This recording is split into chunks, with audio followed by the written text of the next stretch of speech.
Vamos ver se a gente consegue, né? Eu já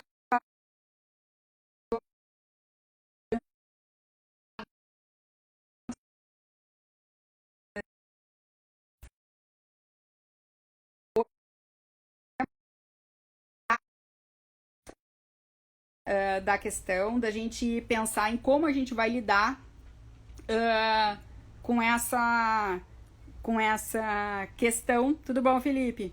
Como é que a gente vai lidar, né, com a questão de saber exatamente qual é, né, a melhor forma, qual é, né, o melhor método, qual é o melhor instrumento que a gente vai usar para a solução de cada caso, né? Então, tá me ouvindo bem, Felipe?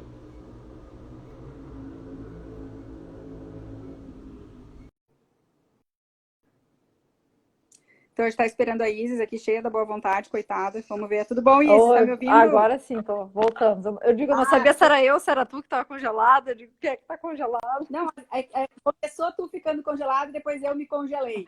Né? Então, assim, até peguei no pé assim, do Jerônimo, que estava aqui, porque um dia aconteceu isso com ele, foi um caos, porque ninguém me escutava. Aí eu falei assim, Vió, não é só contigo, né? Tá Sim, acontecendo mesmo. não, Com acontece. essa coisa de.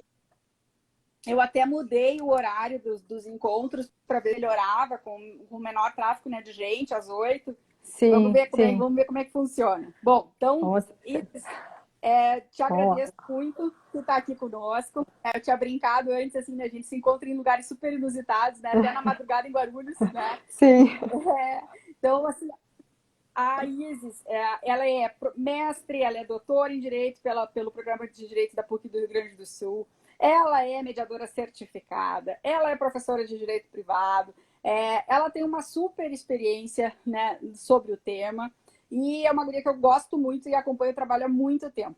Né? Então, Isis, eu gostaria que tu conversasse conosco nesse tema que tu nos desafiou, porque a gente fala, né, sobre a necessidade de se fazer um desenho para a melhor solução dos conflitos. uhum, A gente fala sobre um sistema multiportas, né? E às vezes a gente, bom, como é que eu faço então a triagem, né? Como é que eu escolho o melhor método? Qual é o caminho? Né? Então sim. a gente queria te ouvir um pouco, né, sobre essas duas coisas, né? Então já te Obrigada. agradeço de coração e já te passo a palavra. Imagina, eu que agradeço, Fernanda. Eu digo, há pouco tempo que eu consigo te chamar só de Fernanda, antes eu te chamava só professora Fernanda, porque, né, desde a especialização na PUC, então, eu digo, teu livro sobre deveres e tudo, foi uma das obras que me incentivou a escrever minha dissertação de mestrado sobre dever fundamental. Ai, que emoção! É verdade. Eu lembro que na especialização que eu tive contato com o teu livro e a minha dissertação de mestrado acabou sendo sobre deveres fundamentais. Então, assim, sabes que eu gosto muito de ti, a gente sempre se encontra, é no Maranhão, é em Guarulhos, é por todos os cantos aí. E agora, É isso mesmo. virtualmente, Virtualmente. virtualmente eu fico muito feliz em conversar aqui na clínica. Achei muito legal esse projeto, achei um projeto fantástico, porque cada vez mais a gente realmente precisa incentivar isso dentro da academia. Eu vejo que é o espaço da gente construir essas novas normas que estão vindo aí, lei de mediação, Código de Processo Civil, né? São os acadêmicos, são os advogados que vão realmente colocar isso tudo em prática aí nesse mundo aí, os juristas em geral. E falar de justiça multiportas, para mim, é uma alegria, é um tema que eu acabei conversando bastante na minha tese de doutorado também, um tema que eu acabei aprofundando nos meus estudos, e essa questão da triagem do conflito. E quando eu penso em justiça multiportas, e me interrompe aí, Fernanda, quando quiser pontuar Não, alguma eu por coisa, enquanto vai me falando. tô na. Quando eu penso nesse tema, eu digo, sempre pergunto assim, que palavra será que vem à minha cabeça, né? Quando eu penso, justiça multiportas, triagem do conflito, muitas pessoas vão falando assim, cooperação, múltiplos meios, pluralidade. Eu penso sempre em sofisticação. E por que eu penso em sofisticação? Porque eu acho que o sistema multiportas, ele é um lugar de muita sofisticação. E eu sempre coloco isso no ponto de que o jurista vai ter que lidar com vários meios, ele vai ter que conhecer a fundo cada um desses meios, ele vai precisar ser um profissional sofisticado. Ele não vai mais ser um profissional. Quando eu me formei, por exemplo, na minha faculdade, a gente era muito a lógica do processo, né, da inicial, não tinha muito essa ideia da negociação, da conciliação, não era algo muito falado. Nós tínhamos ali algumas pinceladas em alguns pontos, mas não era algo muito falado. E hoje é muito bacana a gente ver isso na academia. Eu digo, então, o profissional de hoje, ele é muito mais sofisticado do que o profissional anterior, do que essa ideia anterior. Porque com essa sofisticação...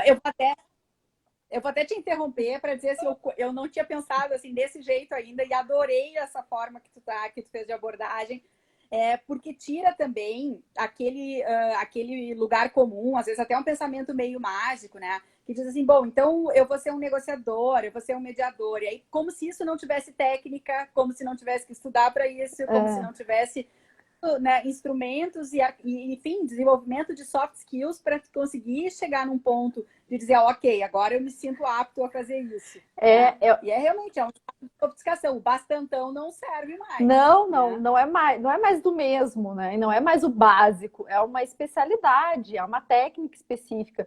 Quando eu falo assim, algumas pessoas falam assim, sou mediador nato. Às vezes a gente tem essa ideia de que a gente tem uma veia um pouco mais conciliatória, uma ideia de contemporizar melhor as pessoas, mas eu sempre digo, então vamos acrescentar a essa tua essência uma técnica, e aí sim a gente vai ter uma sofisticação, uma aplicação melhor do meio, e porque às vezes as pessoas fazem um pouco de cara feia para uns meios, assim, negociação, mediação, algumas pessoas, agora já mudou bastante, mas ainda fazia um pouco olhando, e nos Estados Unidos eles chamavam, no início ainda, quando a gente fala de mediação, de uma justiça de segunda classe. Vem daí o nosso histórico de olhar para a mediação e dizer, não, mediação é lá para o direito de família, né? O pessoal para conversar, é uma conversa. Eu digo, é muito mais do que isso. É também uma conversa, é muito aplicado no direito de família, mas pode ser aplicado em várias áreas. Então, Oi? Até vou pegar de novo, rompendo aqui, viu? Não, claro. Mas até pegando a pergunta, fez uma pergunta ali, né? Bem, as perguntas do Felipe normalmente são casca grossa. Aí ele diz ali, né? Como é que a gente faz, então, na questão, uma solução, né, multiportas na área ambiental, se tem protocolos base. E aí, quando ele fez essa pergunta, vou pegar o gancho com a tua fala agora, porque dissesse o seguinte, assim, a mediação só na questão, tipo, só não, né? Mas muito na questão de família. E aí eu fiquei pensando o quanto que a mediação, ela se adapta às questões ambientais. Não para todos os tipos de conflito, mas ela se adapta para alguns conflitos, né? Então, não existe bem que um protocolo para isso, né? Mas eu acho que a mediação ela se aplica bem, é um bom caminho, né? Para a gente pensar nas questões ambientais. Aí já vai rompendo com essa coisa de que só direito de família. Né? Eu costumo dizer que pensar a mediação só no direito de família é quase um mito, assim, né? A mediação é para direito de família, para empresarial, para trabalho, para ambiental é outra coisa. Mas a mediação, e ela também, como tu bem colocaste, Fernanda, a mediação não vai ser para todos os casos de família também. Por isso que eu vou falar da triagem.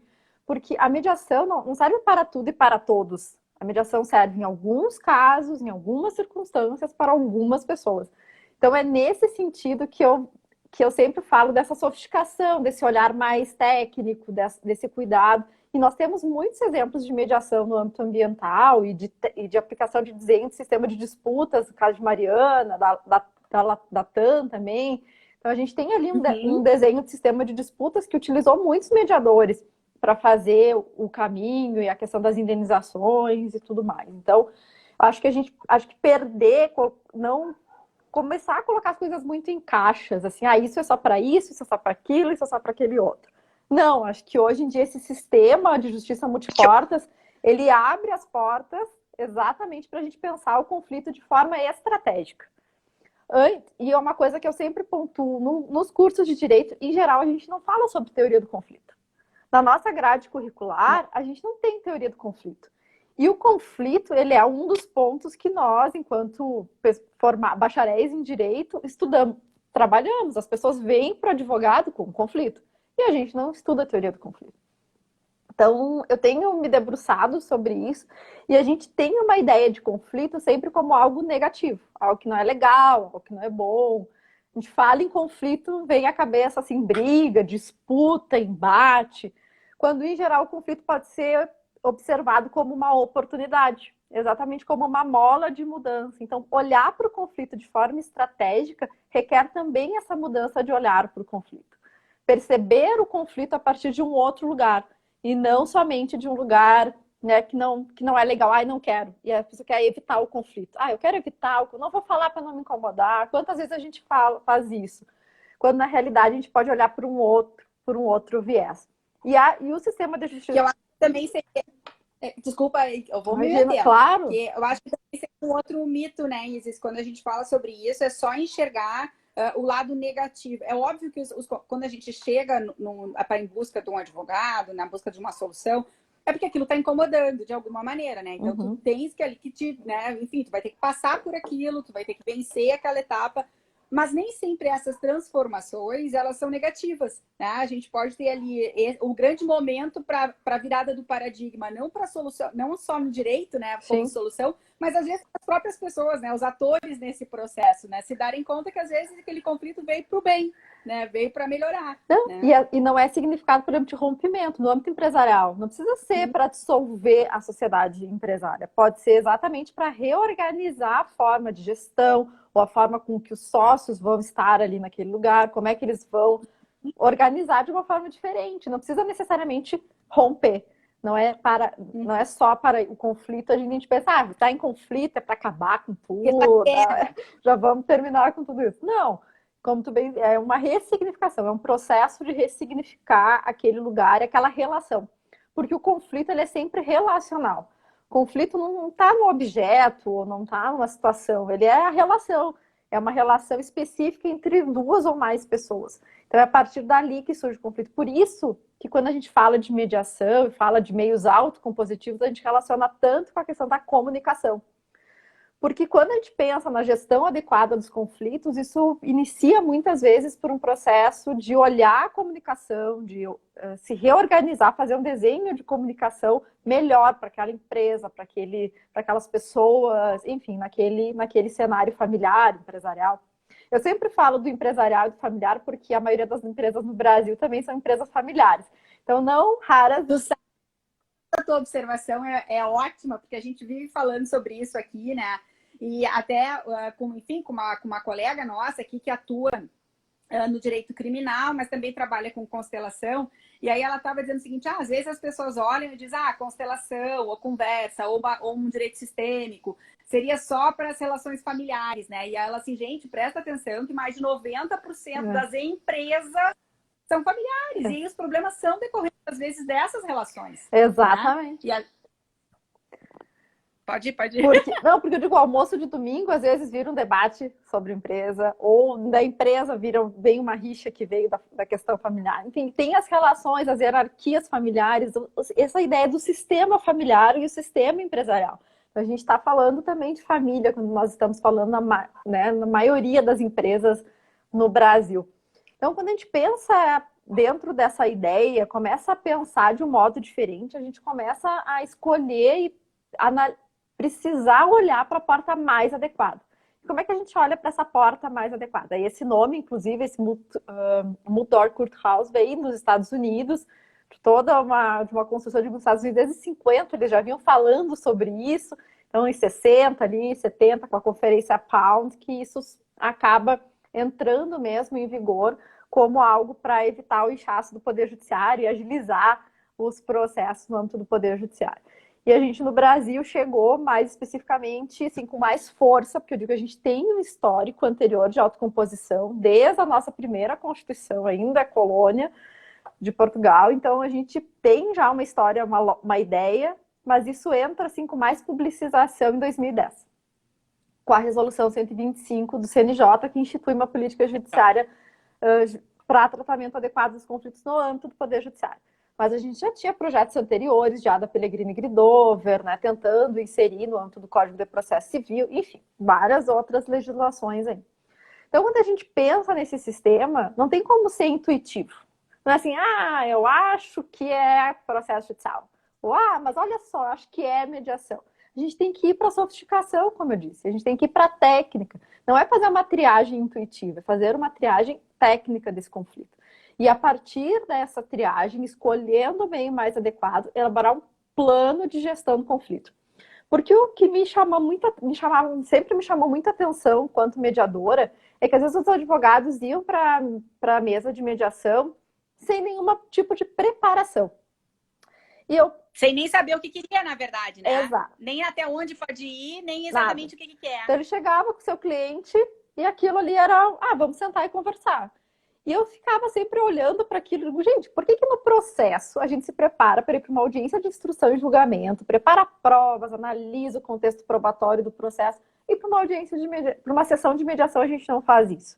A gente não tem esse hábito da mediação, e por isso que eu falo tanto da importância de um plano de mediação, ou um plano de negociação, ou um plano de conciliação, depende do meio que eu for escolher, mas construir com o cliente, construir com a pessoa, né, com as partes, esse olhar, pensar sobre isso, explicar o que é mediação, explicar.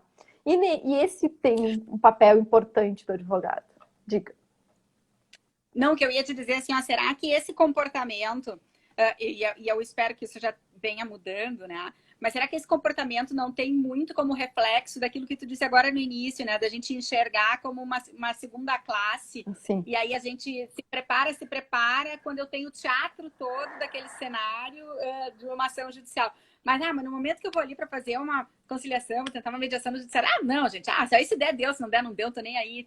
Não sei se tem um pouco disso, se vem junto esse preconceito ou não. Com certeza, a gente há uma ideia de que, uma mediação, o que é isso? As pessoas, primeiro, eu sempre penso, assim, vários autores falam isso também, que a gente atribui, as pessoas não olharem um pouco de cara feia ainda para a mediação, vamos colocar o exemplo da mediação, porque elas não conhecem. Então, a gente se atribui muito isso ao desconhecimento do meio e às potencialidades. O Varat tem uma frase que eu gosto muito, quando a gente fala assim, qual é o conceito de mediação? E eu digo, olha, eu vou responder que nem o Varat responderia. A mediação ela é uma experiência que precisa ser vivida. É muito mais do que um conceito.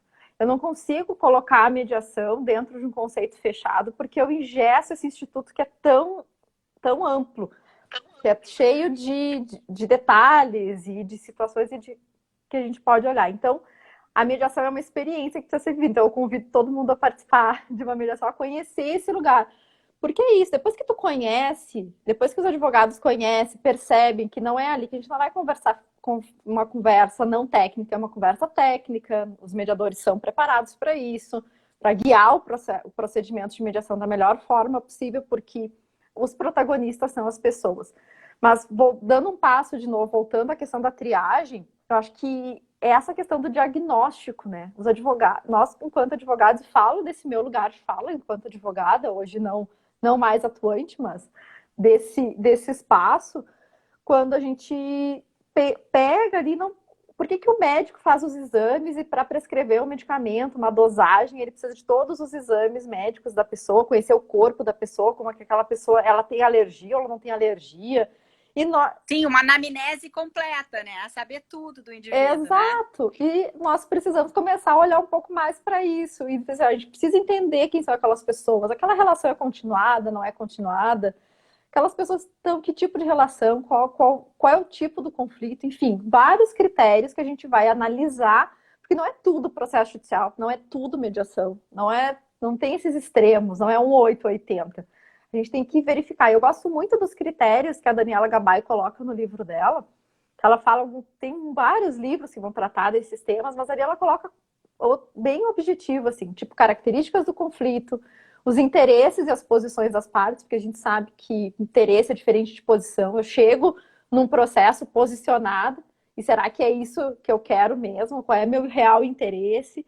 Verificar, como eu disse, a relação entre essas pessoas, é uma relação continuada? Não, é uma relação pontual, ou é uma relação que quer ter continuidade, é pontual, mas que quer ter continuidade. Então, não basta só também ser continuado ou pontual. As características de cada processo. Como é que a mediação... Aí fazer o desenho, né? Será que a mediação... Quanto tempo vai fazer uma mediação? Para esse caso, em média, se estima 6 sessões. Essas sessões podem ser de quinzenais ou podem ser mensais, a depender do que se identificar. O valor é tanto. Se faz uma análise de custo, de tempo. Então, essas variáveis de custo e tempo também a gente precisa colocar no papel. Porque às vezes a gente não observa esse detalhe. Às vezes o processo judicial, depender da situação, a gente tem uma média aí, né? Os processos judiciais demorarem em alguma medida. Tá, vale a pena essa demora? Às vezes vale esperar e às vezes é importante o processo. Porque eu sempre coloco que parece que eu tô querendo que não faça mais processo judicial, mas não é nada disso. É muito pelo contrário. Eu só quero que a gente escolha de forma consciente, de forma mais técnica, o meio mais, por isso que a gente fala em meio adequado, o meio mais adequado para aquele conflito. Então, a partir de alguns critérios objetivos, a gente pode estabelecer uma triagem desse conflito. Então, pensar estrategicamente. Ir para um lugar de custo, de tempo, de verificação da relação, de entrevistas mais aprofundadas sobre aquela situação específica e não misturar os meios. Assim, né? Uma coisa é uma coisa, outra coisa é outra coisa. Então, a gente separa os meios. Cada um tem uma característica própria, cada meio se propõe a algo especificamente.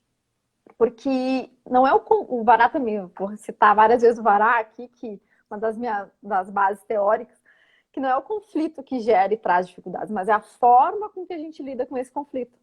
Porque às vezes as chances que nós temos de gerir melhor aquele conflito e ser assertivo em relação a isso é escolhendo o meio mais adequado. E não indo numa ideia de tentativa e erro, mas tendo consciência da escolha daquele meio. Às vezes a gente vai apresentar, e vou falar aqui de novo do lugar de advogada, para o cliente, olha, isso aqui eu identifiquei como o meio mais adequado, em razão disso, disso, disso, disso, e o cliente, não, mas eu não quero sentar numa mesa de negociação em hipótese nenhuma.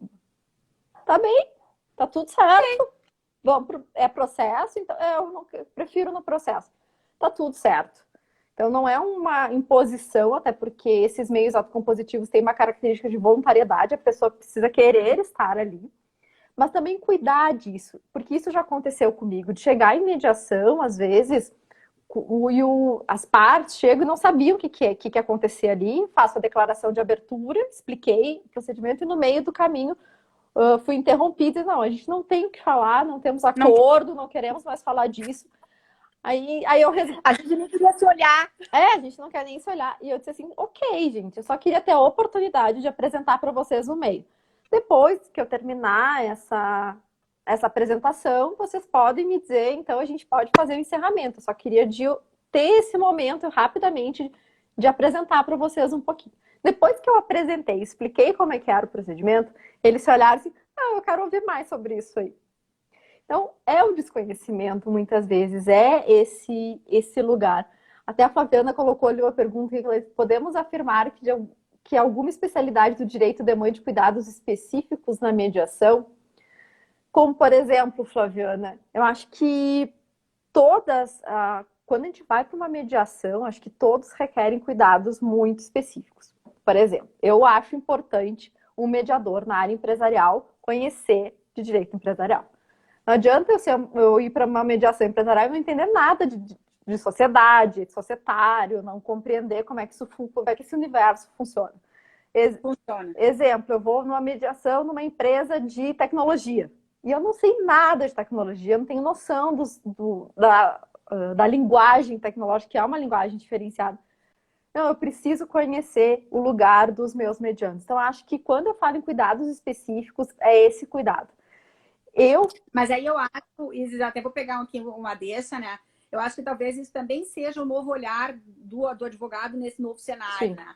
A gente também passou muito tempo, e aí duas coisas, né, que tu trouxe muito importante para a gente comentar, né? Uma é que o judiciário ele foi é um espaço super importante, é um espaço que não pode desaparecer. Não.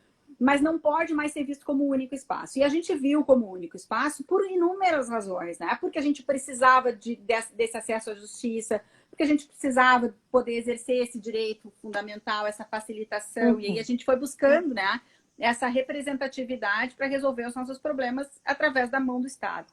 E hoje a gente diz, ok, já evoluímos isso, né? O acesso à justiça não significa mais receber a resposta do judiciário. Tá? Então, a gente pode encontrar de outra forma. Isso. E aí, quando a gente pensa sobre essa questão que tu trouxeste agora, né? Que não dá para a gente ir para uma empresa de TI sem saber nada, que não dá para a gente ir conversar com uma empresa de engenharia, eu acho que é uma mudança que tem que vir da gente mesmo enquanto profissional. Né? Hoje de manhã eu estava conversando com a galera de ambiental, dizendo assim, olha, o direito ambiental, e acho que eu falo, claro, eu falo do direito ambiental porque é o meu local de fala, né? Mas, na realidade, a gente sente isso em tudo, como tu trouxesse agora no empresarial, por exemplo, né? Eu não posso mais ter a soberba ou a arrogância de achar que eu, por conhecer a norma, ou por conhecer o sistema jurídico na área ambiental, eu resolvo os problemas. Não. Se eu estou lidando com uma empresa que está falando ali sobre energia, eu tenho que conhecer aquilo, minimamente. Não é para ser uma especialista, porque mas eu tenho que entender Exato, a linguagem, exato. até para saber o que vai ser melhor para eles depois, né? Para a gente poder fazer a Não, leitura. e até mesmo porque o mediador, falando do lugar do mediador, ele não pode sugerir. O mediador está no lugar de auxílio na construção do diálogo. Só que para ele auxiliar as pessoas, ele precisa conhecer do babado, como eu digo, precisa entender ali do negócio. Porque às vezes precisa de um esclarecimento técnico-jurídico. Então o mediador precisa se dar conta de que isso é um ponto relevante e solicitar que os advogados apresentem os esclarecimentos técnicos jurídicos, porque esse é o papel do advogado. Eu sempre digo, o advogado tem um papel relevantíssimo dentro da mediação, porque o mediador, esses tempos fazendo uma mediação familiar, e falava questão, e começaram a debater sobre guarda. E era guarda, porque e começaram a se desentender pontualmente sobre o que era guarda compartilhada unilateral. Aí as pessoas me perguntam, mas tu sabe a diferença de guarda unilateral, diferença entre compartilhado e unilateral? Eu sei, mas naquele momento eu não estava ali no lugar de saber. Eu estava no lugar de dizer, vamos parar por aqui. Os advogados nesse momento não estavam juntos, nós estávamos no meio da mediação. Suspendemos a mediação para levá-los a esclarecimentos jurídicos. E eu disse, olha, na próxima sessão vocês podem vir com os advogados ou podem telefonar para eles, a gente fica aberto para esse diálogo com os advogados sempre. Então eles se esclareceram, vieram para a mediação. Agora a gente entendeu a diferença entre guarda lateral e compartilhar, como é que isso funciona. Ótimo, então vamos seguir. Então, o advogado, ele precisa ter, o mediador, ele precisa entender desse lugar para poder exatamente direcionar melhor essa comunicação, poder falar a língua dos mediandos, né? Não vai estar ali. Até porque, né, Isa, tu trouxe um negócio também super importante, né? Tipo, o mediador, ele não está ali para apontar, para decidir pelo lugar de ninguém, né? Nem para explicar juridicamente, olha, o teu caminho melhor é esse não é o papel, né? Então a gente vê que isso também é treinamento, né? Porque às vezes a gente observa as pessoas querendo se colocar no lugar, ou querendo resolver pelas pessoas, ou querendo decidir. Bom, mas daí não é mais isso, a técnica já não é mais essa. A gente tem essa tentação, né, de dar um conselho, de dar uma sugestão, e sair desse lugar. Quando eu comecei a mediar, eu precisei sair desse lugar da advogada que olhava e dizia, agora é isso, aquilo, aquele outro, artigo tal, não sei o que. Eu precisei mudar aqui uma configuração, e é esse o motor. A gente precisa mudar essa configuração da sugestão enquanto mediador e oportunizar, valorizar as pessoas e valorizar os recursos que as pessoas têm naquele momento e construir a partir disso, construir a partir do que as pessoas trazem e não a partir do que eu acho que é mais adequado, a partir dos meus preconceitos, que nós temos os nossos preconceitos inerentes à nossa formação, à nossa caminhada, à nossa história.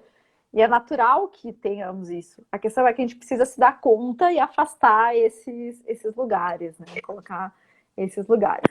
Então, por isso até que a mediação também não vai ser para tudo e para todos. Em algumas situações mais complexas ou em algumas situações que demandem, por exemplo, uma análise. Beijo, Daniela.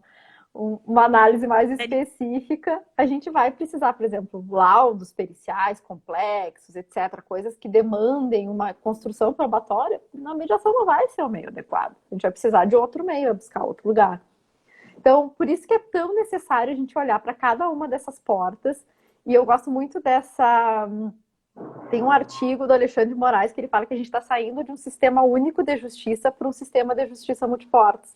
A gente está saindo do sistema único do Poder Judiciário, como tu bem colocaste, Fernando, de tipo, entender que acesso à justiça é só acesso ao Poder Judiciário e perceber o acesso à justiça como algo muito maior que o acesso só ao Poder Judiciário. Algo uma compreensão muito mais ampliada disso. Aos poucos a gente vai transitando aí, saindo dessa cultura que tu falaste da decisão, da doença do terceiro, que muitos falam, para uma outra cultura, para uma cultura do compromisso, da autorresponsabilização, porque é muito confortável pedir para a Fernanda decidir por mim. Aí, Fernanda, decide. Se ela decidir e não der certo, eu vou fazer o quê? Eu vou culpar a Fernanda. Vou lá e resmundo. Fernanda, isso não foi responsabilidade minha, a culpa é da Fernanda que falou isso, que decidiu por mim. Então, eu me eximo da responsabilidade e fico num lugar super confortável. Ao passo que, quando a gente vai mudando esse paradigma, a gente faz com que as pessoas se autorresponsabilizem. Muitas pessoas em mediação não conseguem fazer isso. E a gente percebe, enquanto mediador, que não é o caso de mediação. Encerra a mediação. Tu sabe, Isis, que na verdade a gente vai falando sobre isso, né? E uma das coisas que a gente tem conversado bastante ali com a gurizada na clínica é justamente essa mudança de paradigma de enxergar uma necessidade de protagonismo para resolver teus problemas. Exato. E isso, eu acho que a gente tem que fazer o meia-culpa também, né? Bater no peito. Temos aqui a Dani, né? Uma super processualista que já sempre ensinou o processo de um jeito diferente, né? Mas essa relação da gente dizer assim, olha, eu não vou empurrar pro grande pai, né? Ir lá resolver o problema, aquela coisa, deu problema entre os dois irmãos, pai, resolve para mim. A sensação é que parece que a gente está sempre lidando com criança mimada, que precisa de alguém para resolver o problema, né? Tipo, não fui eu, né? Daqui a pouco a gente diz, olha, fui eu que peguei a bola, furou a paciência, o que eu posso fazer para reparar, né? Foi mal aí, perdão, né? Tipo, como é que a gente pode resolver, né? E que não é fácil. Até tem um caso aqui que um colega nosso, um professor, que é do crime, já contou pra gente aqui em 2 oportunidades, falando sobre justiça restaurativa, né? E dizendo que, às vezes, aquele réu que daqui a pouco retorna, né? Que tem ali uma situação de reincidência, ele quer fugir da restaurativa. E aí eles perguntaram, fizeram uma pesquisa, porque na verdade eles começaram a observar isso acontecendo nos países nórdicos, nos Estados Unidos, aí olharam aqui também, e aí falou, opa, tem alguma coisa que é um comportamento humano, né? E aí eles foram questionando e descobriram que é muito mais fácil, né, tu ouvir o xingão, né, daquele discurso pronto do juiz e do promotor, que na verdade são terceiros estranhos que vão dar vão dar ali um puxão de orelha padrão, né? Mas não foi a pessoa que tu prejudicou, né? Não foi a pessoa que causou o problema, né? Então, é difícil a gente encarar isso, né? Eu tenho enxergado isso como uma mudança da sociedade, né? Talvez a sociedade assumindo um pouco mais... Ó, Fê, aí, falei nos criminalistas, chegou ao super, hiper, mega master aí. Verdade. Né? Então, a relação aí que a gente tem de um comportamento, daqui a pouco, em que a sociedade talvez esteja puxando um pouco para si, aquela coisa que nem eu brincava, eu me lembrando, eu fiz as minhas analogias andam péssimas, tá? Porque tu já viu as confusões que eu ando fazendo. Mas a relação que eu penso, sabe aquela coisa do jogo de vôlei, né? Tipo, deixa que é minha, sabe? Tipo, não, deixa para mim, né? Deixa que a bola é minha, pode deixar que eu defendo, sabe? Ou pode deixar que eu ataque.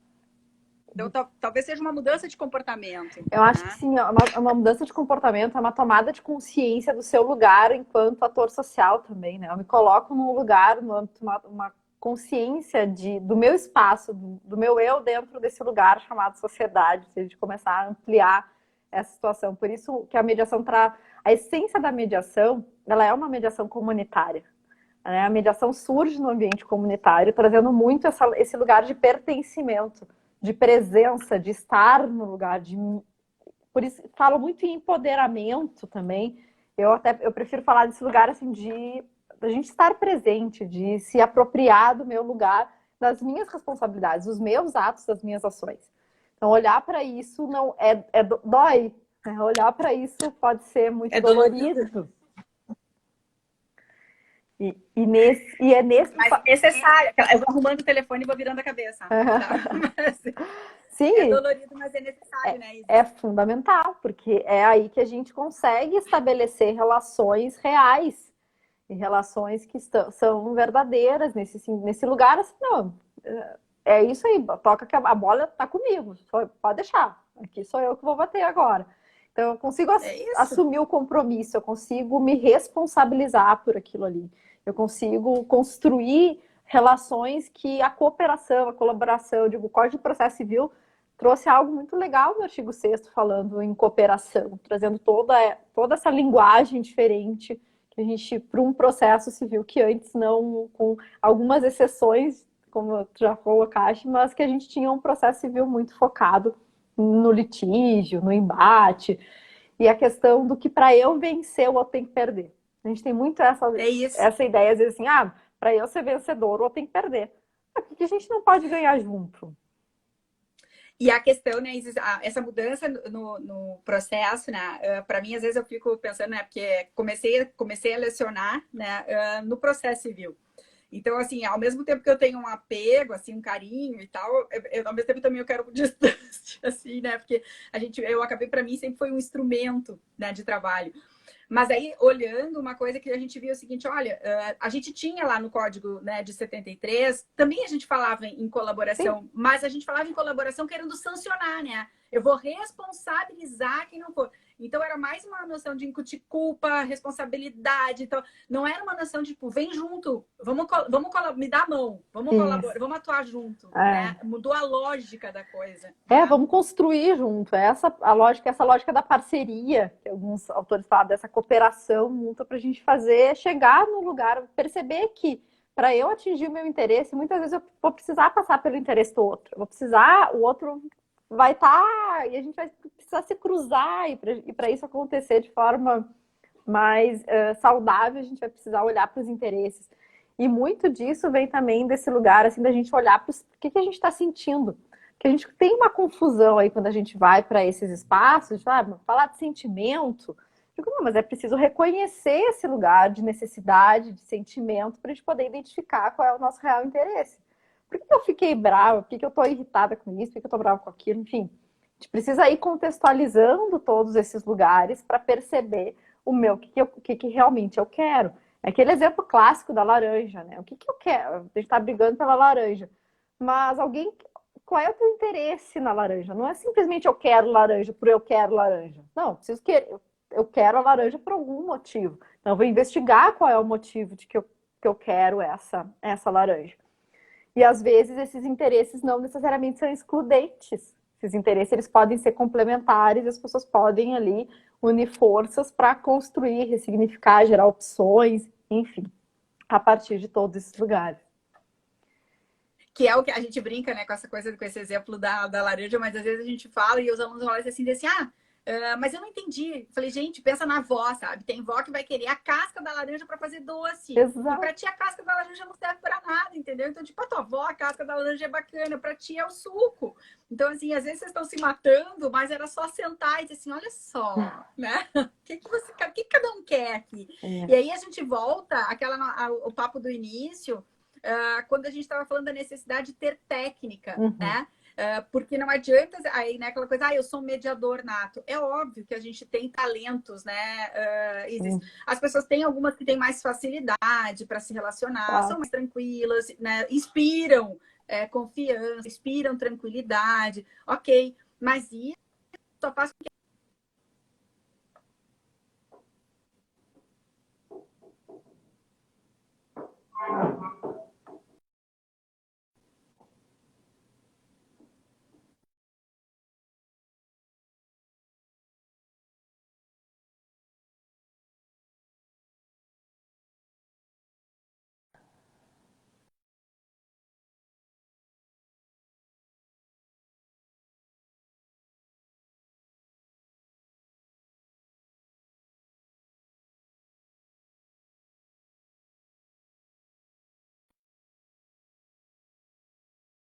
Vamos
Vamos voltar, acho que a gente volta agora. A internet está nos testando, a internet está nos testando. Tá testando a paciência. E eu tentando procurar o melhor horário, o melhor turno, mas tá difícil. Olha, já aumentei a conexão, já fiz tudo que dava, né?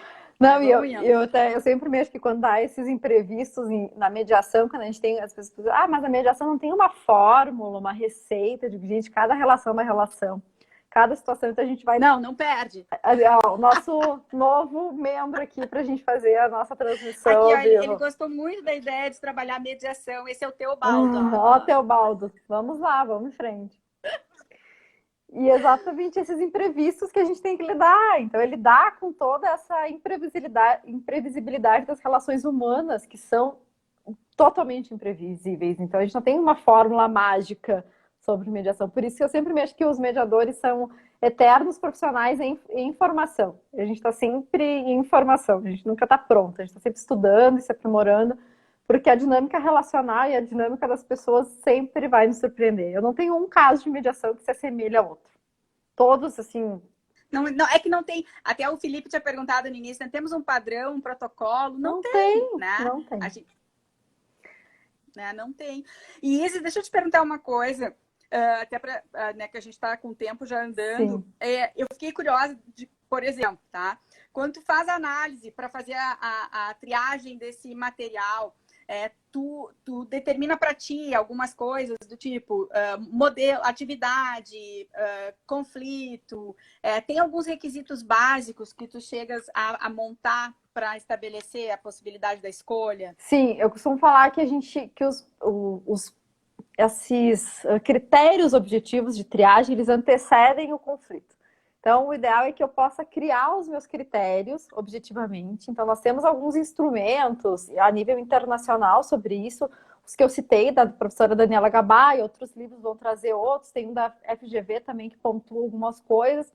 Então, mas eu sempre digo para o profissional, e quando eu falo o profissional, estou falando do gestor de conflito. Pode ser ele advogado, pode ser ele gestor da empresa, pode ser ele um contador que atua como gestor naquele ponto específico, pode ser qualquer profissão, qualquer área. A pessoa pode se transformar nesse gestor de conflitos. Então, estabelece uma estrutura de critérios analisando o que é aquele conflito, identificando aquela relação, as potencialidades de cada processo, variáveis de custo de tempo. Fazer uma análise, estipular previamente os critérios. Por que eu sempre digo para a gente estipular os critérios antes e depois olhar o meio? Mesmo que aos poucos a gente vá mudando os nossos critérios. Sou pena da gente direcionar os critérios. Por exemplo, eu pego primeiro o meio, eu pego o primeiro caso, né? E começo a escutar e fazer a triagem. Eu tenho, às vezes, uma tendência de levar ele para o lugar que me é mais confortável. Que é, por exemplo, o processo ou uma negociação, enfim. Se eu faço ao contrário, se eu inverto essa lógica, estipulo critérios objetivos. A exemplo desses 5 que eu comentei da Daniela Gabay. E depois eu olho o meio, depois eu olho o conflito, depois eu analiso, faço a entrevista com as pessoas, identifico e começo a preencher isso, a elencar, as chances de eu ser um gestor mais isento, de escolher o mais adequado são muito maiores. E não fazer o contrário. Então, estipular critérios. Os próprios advogados, a partir da sua experiência, podem criar novos critérios, tropicalizar esses critérios, como diz o professor Lourenço. Que isso eu acho bacana, né? Essa coisa da gente ter essa noção que a gente está vivenciando né, essa mudança, né? Tu mesmo trouxesse ali, né? Nós estamos mudando de gestão de justiça, né? A gente está mudando o olhar, mudando o paradigma. Então, ao mesmo tempo que é difícil, é bacana, que é uma coisa que a gente sente no direito ambiental também, né? A gente lida com um direito novo, então é tudo difícil, é tudo desafiador, nunca é igual, é tudo... Ao mesmo tempo, a gente está tendo a oportunidade de desenvolver um novo ramo, né? De trabalhar de um novo jeito. Então, a gente ter hoje a oportunidade de dizer assim, vamos tropicalizar, então, vamos pensar quais seriam melhores os critérios, vamos pensar critérios novos, vamos pensar critérios nossos, né? Exato. E isso vem, né? E aí vem uma outra questão que a gente tem conversado bastante também lá com a gurizada, porque quando lá o CPC fala sobre esses sistemas alternativos, o que a gente chama de adequados, o melhor método, e dá exemplos, aí a gente tem chamado a atenção, olha gente, é exemplo, esse rol é exemplificativo. Tá, mas então de repente eu posso criar dentro do onde eu estou atendendo, dentro do meu setor, daqui a pouco um misto, um híbrido. Pode, gente, não tem nada, a gente não está preso. Exatamente. Né? E eu acho que isso é lindo, né? A gente poder resolver um conflito daqui a pouco de um jeito que ninguém pensou e a gente foi lá e customizou, né? Para a gente americanizar aqui, né? Exato, eu acho isso traz muito do desenho de sistema de disputas, né? Essa ideia tipo do alfaiate. Eu não vou comprar, porque o G não vai servir para todo mundo. Alguém vai usar P, outra pessoa vai usar M, outra pessoa vai usar GG. Então, não sei. Tem os diabos que usam PP. PP também, tem isso. Eu nem comentei esse, né? Mas... Tem os diabos que usam PP. Então... Eu não sei quem são essas pessoas. E eu digo aquela roupa feita no alfaiate, na costureira, que é certinho pro teu biotipo. É isso que a gente faz quando a gente pensa no sistema de disputas. Construir, mixar os meios, desde que a gente respeite a cada um dos meios e o procedimento de cada um, a gente pode misturar. Por exemplo, a mediação e a arbitragem. Eu, cada vez, esses tempos, estava dando aula de contratos. Eu digo, por que a gente não começa a incluir, incentivar mais o uso de uma cláusula de mediação nos contratos? Isis, mas tem que ter cláusula de eleição de foro. Eu digo, mas nada impede que tu tenha a cláusula de eleição de mediação escalonada com uma cláusula de eleição de foro. Isso, contrato com cláusulas escalonadas, né? Exato. Mas aí tu tem que ter um professor, né? Que seja rápido. Né? Exatamente. Ou mesmo usar a mediação e a arbitragem. Começa com a mediação. A mediação não chegou no entendimento, vamos para a arbitragem. Tudo certo. Então, dá para fazer esses mix, dá para misturar esses meios. Isso é muito legal da gente personalizar, como tu disse, customizar mesmo, usando... porque E a ideia do tropicalizar, que eu gosto muito que o Lorenzini traz, porque tudo isso a gente está bebendo da fonte norte-americana. Então, a gente tem que olhar para isso e trazer para a nossa realidade. Para a minha realidade enquanto advogada. Que é outra. Que é outra, né? Que é outra. Isso, né? a partir Então, a gente fazer essa leitura nossa, né, a respeito do próprio conflito, porque a gente, enquanto povo, também lida com o conflito de uma forma diferente, Sim. né? E como solucionar isso, né? Como trazer... E aí vem, acho que são os desafios que essa gurizada tá vindo, parece que já diferente do que a gente era. Nossa senhora, é um troço assim, assustador do que a gente saiu e o que essa galera tá vindo agora, né? Mas aí o que a gente acaba observando? Que a gente fez todo um desenho, né? O nosso desenho de solução era padrão, né? Uhum. É um padrão. E aí agora a gente tem que sair dessa zona de conforto, né? Então a gente vai ter que se desafiar também, né? Enquanto pessoa, para ver, olha, o que melhor se adapta para cá e como eu vou me comportar, né, diante dessas relações. E começar, né? a levar isso. Esses dias mesmo eu estava fechando aqui um contrato de aluguel. E eu estava assinando o contrato e eu olhei para aquela cláusula de eleição de foro e fiz uma sugestão. Estava analisando o contrato e organizando as cláusulas, o que eu concordava, o que eu queria que melhorasse, enfim. E aí eu coloquei, olha, quem sabe a gente faz uma cláusula aqui antes da eleição de foro de mediação. Aí só me responderam, o jurídico não aprovou a sua sugestão de cláusula de eleição de foro. Eu disse, está tudo certo, mas pelo menos eles ficaram com essa notícia. Eles receberam uma sugestão. Talvez o próximo que vem e fale, né? Daqui a pouco eles dizem, mas já é o segundo, né? Quem sabe a gente pensa num outro modelo. Exato, então acho que cabe, é de pouquinho, eu digo, é um caminho que a gente está percorrendo, não é de uma hora para outra que isso vai mudar. Mas acho que a gente precisa ir fazendo a nossa parte. Então, quando a gente vai analisar um contrato, que a gente vai assinar um contrato específico, quais são as cláusulas que me interessam? Será que é legal sugerir, como tu disse, no segundo, no terceiro, eles vão dizer, mas o que essa galera tá pedindo isso aqui? Eu vou ter que me informar melhor sobre fazer essa tal de mediação aí que estão falando. Então, acho que é esse caminho de incentivar que nas nossas, por exemplo, os alunos que fazem estágio, que estão em empresas ou que estão em escritório de advocacia, olha, pedir, quem sabe olhe para esse contrato dessa outra maneira. Então, acho que a gente está construindo uma mudança cultural muito significativa. E isso começa nos bancos acadêmicos, começa dentro da universidade. Não tem outro lugar, né? Não, e acho bacana que a gente pode estabelecer, né, esses diálogos entre professores aí no Brasil inteiro, né, para a gente ver o que cada um está fazendo em cada canto e que, né, a gente sirva, né, como multiplicador, né, de uma mudança num ramo, né, da ciência tão tradicional, né, tão enraigado, com tanta dificuldade de sair da zona de conforto, né? Sim, de pensar fora da caixa, desafio. né? De pensar fora da caixa, assim, de olhar para desse imprevisto. Eu gosto muito dessa palavra, desse improviso, dessa malemolência, vamos dizer assim, que desse lugar diferente que a gente precisa se adaptando, esse bailar das relações que a gente precisa ir se adequando a cada pessoa, a cada relação. Não dá para colocar todo mundo numa roupa GG, não dá para colocar todo mundo numa roupa PP. A gente tem que estipular para cada um qual é o melhor, qual é o mais adequado para ficar bem, para ficar confortável, para eu me sentir bem com aquilo ali. Não ficar ruim. Não, fica legal. E ter assertividade. Cada vez mais a gente fala de assertividade, né? Uma comunicação mais assertiva, uma resolução de conflitos mais assertivas também. Então, quando a gente percorre esse caminho, estabelece esses critérios e caminha a partir disso, tecnicamente falando, as chances de chegar nesse lugar de assertividade é muito maior. Das pessoas saírem satisfeitas. E é tão bom quando as pessoas dizem, isso aí, que legal, resolveu a minha situação, estou feliz, estou satisfeito com isso. É importante esse espaço também, não só de imposição, mas também de satisfação. Então, acho que o sistema multiporta sofisticado veio aí para isso. Não, eu já tô assim, eu adotei várias dessas tuas expressões, porque assim, ó, eu vou dizer o que eu aprendo nessas conversas, né? Tem várias, né? Eu brinquei outro dia, no início do ano eu fiz uma com um juiz federal, que é professor de processo, até na Federal do Paraná. Uhum. E aí a gente estava conversando e ele falou uma frase na hora, assim, eu falei, para que eu tenho que anotar. Né? Aí eu botei, aí semana passada a gente estava junto no congresso, eu falei, agora eu vou matar ele de vergonha.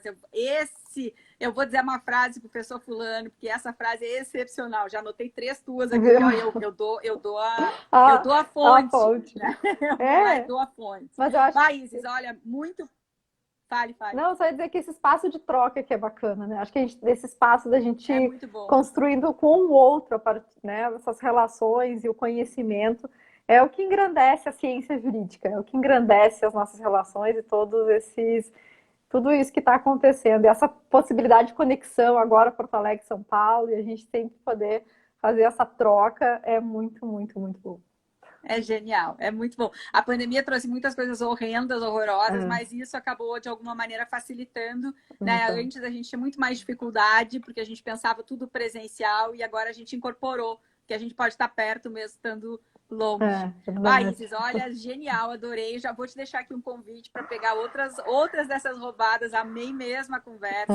Né? A gente tem um outro programinha, depois eu vou te colocar, então vou te botar na roubada para falar aqui conosco. Foi muito, muito, muito bom mesmo. Imagina, né? Então aqui a gente tá, companhia do Dr. Teobaldo. Dr. Teobaldo prestando muita atenção na nossa live aqui.